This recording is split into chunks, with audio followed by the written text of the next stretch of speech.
Welcome back in, everybody. Just about 8:52. We're seeing that sun coming up, but with the dark and cold winter months ahead of us, many will begin to feel the effects of seasonal depression. You know, you don't even want to say it. It doesn't sound fun at all.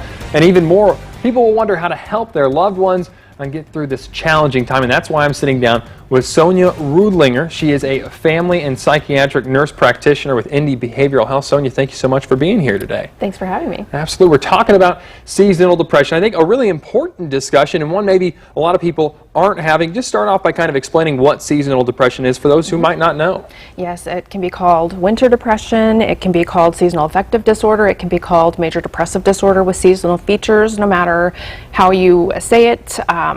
It is feeling down or depressed, maybe feeling a little hopeless, and what we typically see is that people sleep a little more than they used to, their appetite increases around the winter months, and there are some isolated behaviors that are pretty typical with that seasonal pattern. Sure, so seeing a little less light out there, and also things getting colder. Most people prefer that sunshine and that warmth over the cold, the snow we're going to see. What are some of the things that can be done to help those people who might feel in some of these seasonal depression symptoms? Yes, actually exposing yourself to more light.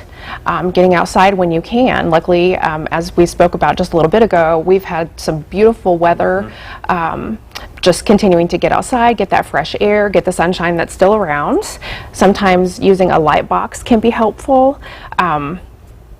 Making sure that you're paying attention to nutrition and moving your body regularly. Sleep is also very important. So even though we have less light, it's important to adhere to a pretty consistent sleep schedule so your body knows what to expect. Don't let a little more darkness trick you into getting even more sleep. Kind of stick with what you've been doing. Exactly. And as far as treatments, just even a walk maybe at lunchtime, just getting out and getting some of that sunlight, even if it is cold outside, can be good for you. Yes. What other types of therapies, maybe beyond just a little walk at lunchtime? So I would say psychotherapy, actually reaching out to someone to speak with them. It's always very, very helpful, especially we're on the tail end, I hope, of this pandemic that we've all been through. Life is very stressful. Always great to ask for help. Everybody needs help every now and then, and we have some wonderful therapists in the Indianapolis area that I know personally.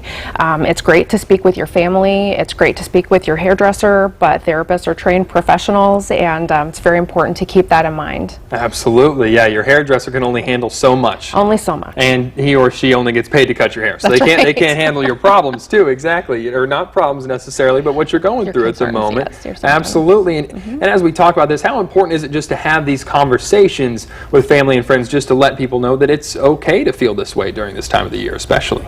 It's very important to have the conversations, especially during the holiday times. The holidays are stressful for a lot of people, and so you add that with the change in the weather. You know, it can be beyond stressful for a lot of people. So just let people know where you are with that. And certainly if you're having thoughts about hurting yourself or anybody else, those kind of accelerate those conversations. Those are things where you may need some type of hospital intervention or assessment. Sure, and you say that kind of leads right into my next question. If you notice somebody, a loved one, a friend, a family member, anybody really who's in that kind of crisis situation, where can you turn to? You can turn to any of the local hospitals, any of the local mental health centers, but something that I'm really excited about is 988, which is a crisis and suicide lifeline. You can text or call that number. They're available 24/7. Absolutely. Sonia, thank you so much for being here. Some really important information this morning. And for more information on the challenging months ahead, we're going to have some info up on fox59.com. Thank you so much for being here, Sonia, and for the important conversation.